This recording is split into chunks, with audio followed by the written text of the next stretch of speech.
तो गाइज आज मैं एक नई एनिमे सीरीज स्टार्ट करने जा रहा हूँ जिसका नाम कि द फेविलियर शॉर्ट गॉड है।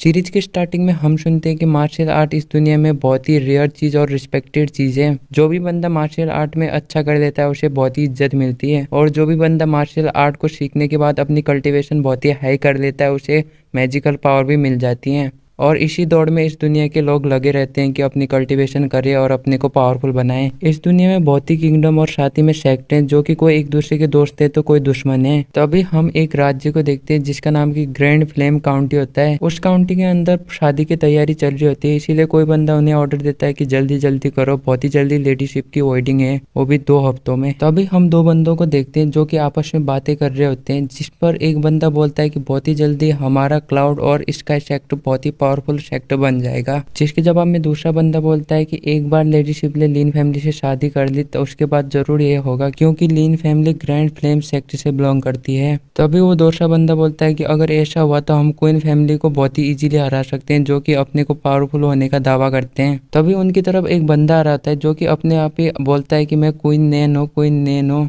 जहाँ पर वो दोनों बंदे भी उसे देख लेते हैं और वो भी समझ जाते हैं ये तो क्वीन नैन है और ये इधर क्यों आ रहा है। तभी क्वीन नैन अपना नाम लेते लेते बोलता है कि मैं अपनी फैमिली की शॉट लेने आया हूँ, वो मुझे चाहिए। तभी वो दोनों बंदे क्वीन नैन को रोकने की कोशिश करते हैं, लेकिन क्वीन नैन उनका परवाह बिना करे आगे बढ़ रहा होता है। तभी वो दोनों उस पर अटैक करते हैं, जहाँ पर क्वीन नैन उनके हाथों बहुत ही पिटता है। क्वीन नैन को मारते हुए वो लोग बोल रहे होते हैं कि तुम बस एक लूजर हो अब, ना कि यंग मास्टर। तुमने अपनी सारी पावर खो चुके हो, इसीलिए तुम एक सिर्फ यूजलेस पर्सन हो। जहाँ पर वो दोनों बंदे क्वीन नैन को पत्थर में पटक देते हैं। तभी क्वीन नैन खड़ा होता है और बोलता है कि तुम कायर यूंग बिंगलैन जहाँ पर भी छुपी हो बाहर आ जाओ, मुझे मेरी शॉट चाहिए, जल्दी से मेरी शॉट मुझे दो। क्वीन नैन की बातें सुन के वो दोनों बंदे को बहुत ही गुस्सा आता है, इसीलिए वो फिर से क्वीन नैन पर अटैक करने के लिए आगे बढ़ते हैं। लेकिन तभी हम देखते हैं कि वहाँ पर एक लड़की जिसका नाम की यून बिंगलैन होता है वो आ जाती है और उन दोनों को रोकने लगती है और बोलती है कि तुम दोनों पीछे हटो। जहाँ पर उसे देख के वो दोनों लड़के बहुत ही मोहित मतलब उसकी तरफ बहुत ही आकर्षित होते हैं और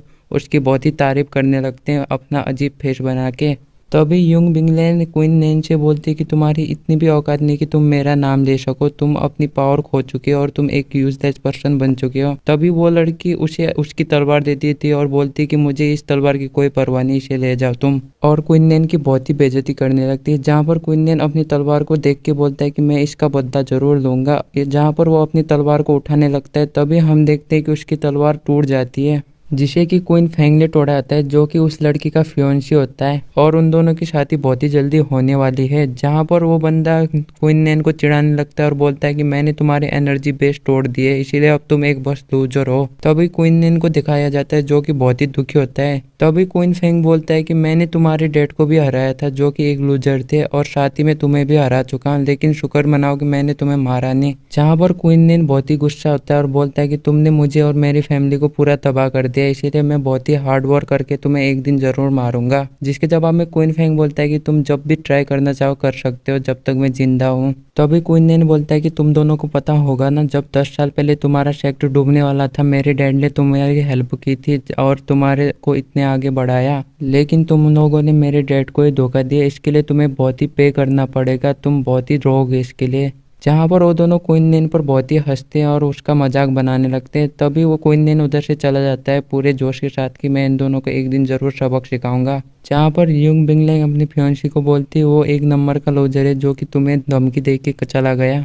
जहाँ पर वो दोनों उस पर बहुत ही हंसने लगते हैं। तभी सीन चेंज होता है और हम क्वीन नैन को देखते हैं जो कि बहुत ही रो रहा होता है उसकी तलवार टूटने के कारण, क्योंकि वो उसकी फैमिली का एक ट्रेजर था। तभी वो बहुत ही रोने लगता है, जहाँ पर हम देखते हैं कि उसकी तलवार से एक आवाज आने लगती है और बोलती है कि तुम इतनी जल्दी हार नहीं मान सकते। उस आवाज को सुन के क्वीन नैन बहुत ही कंफ्यूज हो जाता है और सोचने लगता है कि आवाज किधर से आई। तभी हम देखते हैं कि उस तलवार के अंदर से एक ओल्ड मैन बाहर आता है, जिसे देख के क्वीन नैन बहुत ही हैरान हो जाता है और उसकी शक्ल कुछ कार्टून जैसी हो जाती है, मतलब पूरे किड कार्टून जैसी। तभी क्वीन नैन अभी भी कंफ्यूज होता है कि ये कौन सा इंसिस्टर है मेरा। जहाँ तक मुझे पता है मेरे फैमिली में बहुत ही जीनियस लोग भरे पड़े हैं, लेकिन मुझे नहीं पता कि कौन सा सिस्टर है। उसकी बातें सुन के ग्रैंड मास्टर मतलब उनको बहुत ही गुस्सा आने लगता है, लेकिन वो अपने गुस्से को कंट्रोल करते हुए बोलते हैं कि तुम्हारी बॉडी एकदम परफेक्ट है कल्टीवेशन के लिए। और वो अपनी मैजिकल पावर का इस्तेमाल करते हुए उसकी बॉडी को बहुत ही पावरफुल बना देते हैं, लेकिन बोलते हैं कि कल्टीवेशन करना तुम्हारे हाथ में है, ये तुम पर डिपेंड करता है कि तुम कितना हार्ड वर्क करते हो अपनी कल्टीवेशन के लिए। तो आज से तुम्हारी कल्टीवेशन स्टार्ट होती है, जहाँ पर हम देखते हैं कि उस लड़की की बॉडी बहुत ही पावरफुल हो चुकी होती है और उसकी एनर्जी बेस जो कि क्वीन फेंग ने तोड़ दी थी वो भी वापस आ जाती है।